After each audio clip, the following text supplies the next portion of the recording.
ఇల్లు మాకే కావాలి చెప్తున్నా అంతే. అంటే ఇప్పుడు మీరు ఏం కోరుకుంటున్నారమ్మా? మా ఇంట్లో మాకు కావాలి మేడం, మాకేం వద్దు, వాళ్ళు ఇచ్చేది అవసరమే లేదు. మేము చిన్న పిల్లల్ని వేసుకొని వచ్చి ఉన్నాం ఇక్కడ.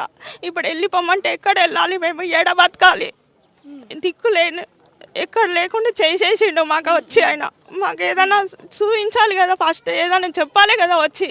ఏ చెప్పకుండా చెయ్యకుండా ఇంటింటికి వచ్చి అన్ని సర్వే చేసుకొని అన్ని నంబర్లు తీసుకొని వెళ్ళిపోయిండు. ఇప్పుడు మేము ఎక్కడ బతకాలి, తెల్లనాక నిద్ర లేకుండా కూర్చున్నాం మేము.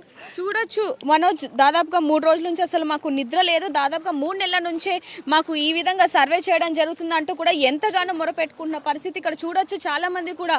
ఇంకోటి ఏంటంటే ఇక్కడ ముఖ్యంగా మనోజ్ మనం తెలుసుకోవచ్చు, ధర్నా కూడా చేయడానికి వీళ్ళు సిద్ధంగా ఉన్నారు. మేము రూపాయి కూడబెట్టుకొని మరి మేము ఇల్లు కట్టుకున్నాము, అలాంటిది ఇప్పుడు సడన్ గా వచ్చి కూల్చి వేస్తాము అంటే మేము ఎలా ఒప్పుకోవాలి, ఎక్కడికి వెళ్ళిపోవాలి అంటూ కూడా చాలా మంది ఇక్కడ చూడొచ్చు ధర్నా చేయడానికి అయితే సిద్ధంగా ఉన్నారు. ఒకసారి వాళ్ళతో మాట్లాడదాం. అమ్మ, ఎన్నేళ్ళ నుంచి ఇక్కడ ఉంటున్నారు మీరు? 30 ఏళ్ళ నుంచి. మీకు కూడా చెప్పారా ఖాళీ చేయమని? చెప్పిండు, నాకు తెలుగు రాదు మంచిగా. చూడొచ్చు చాలా మంది కూడా ఎంతగానో ఇబ్బంది పడుతున్న పరిస్థితి కూడా మనకు కనిపిస్తూ ఉంది. ఒకవైపు నుంచి చూడొచ్చు పొద్దున్న నుంచి అంటే పని కూడా మానేసి మేము ధర్నా చేయడానికి సిద్ధంగా ఉన్నాము, ఎక్కడికంటే అక్కడికి వస్తాము, ఎంత దూరమైనా పోరాడతాము అంటూ కూడా మాట్లాడడం జరుగుతుంది. అమ్మ, ఎన్నెల నుంచి ఇక్కడ ఉంటున్నారు మీరు? మేము 30 సంవత్సరాలు అవుతుంది మేడం. మీకు కూడా చెప్పారా ఖాళీ చేయమని చెప్పి? చెప్పారు మేడం. మా భర్త లేడు ముందే, మాకు ఎంత కష్టం ఉంది మేడం, చాలా బాధపడుతున్నాం.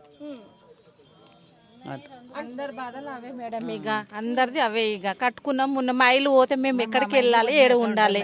ఇన్ని సంవత్సరాల నుంచి ఉన్నాక మేము ఏడికి పోలేం కదా, మా ఇల్లు మాకు వదిలేస్తే చాలు, అంతే సార్. ఆయన డబల్ బెడ్రూమ్ వద్దు, ఆయనది కథ వద్దు, మాది మాకుంటే చాలు, దాని కొంచెం ఏది వద్దు, మాకు గెలిపించి తప్పు చేసినాం ఆయనకు, అదే చెప్పుతోనే కొట్టుకోవాలి. ఇంకోసారి రానని 5 సంవత్సరాలే చేసుకుంటా, మళ్ళీ రాను నేను, కాంగ్రెస్ పార్టీ రాదని ఆయన అట్లా చేసిండు. ఇప్పుడు అందరికీ ఖాళీ చేయమని అంటే ఎక్కడ వెళ్తారు? చిన్న చిన్న పిల్లలు ఉన్నారు, అందరు ఇక్కడ గవర్నమెంట్ జాబ్ చేసి బతికేటోళ్ళు ఎవ్వరు లేరు. పొద్దున్న పోయి పాసి పనులు చేసి బతికేటోళ్ళే ఉన్నారు. ఈయన సీఎం చేసింది దేనివల్ల?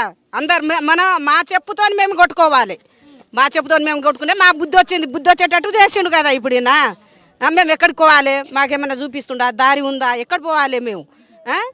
ఇప్పుడు అందరు రోడ్ పైన నిలబడ్డారు, రోడ్ పైనకి వచ్చి ఎప్పుడు వస్తారో, ఎప్పుడు కూలగొడతారో, ఏం మాట్లాడతాడో, ఏం చేస్తాడో అన్నట్టే ఉంది. సీఎంఐ అందరికీ లేనోళ్ళకు సాయం చేయాలి కానీ మేము కష్టం చేసి మేము రూపాయి కూడా చేసి ఊరు సైడ్ కూడా ఉన్న కొంచెం జాగా ఇడిచిపెట్టినాము.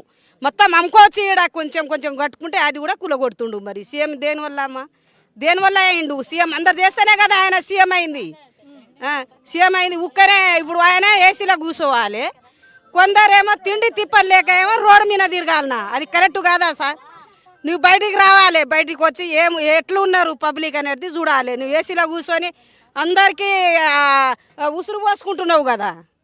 ఇక్కడ చూడొచ్చు మనోజ్, ప్రతి ఒక్కరు ఆవేదన కూడా అదే ఉంది. అంటే మేము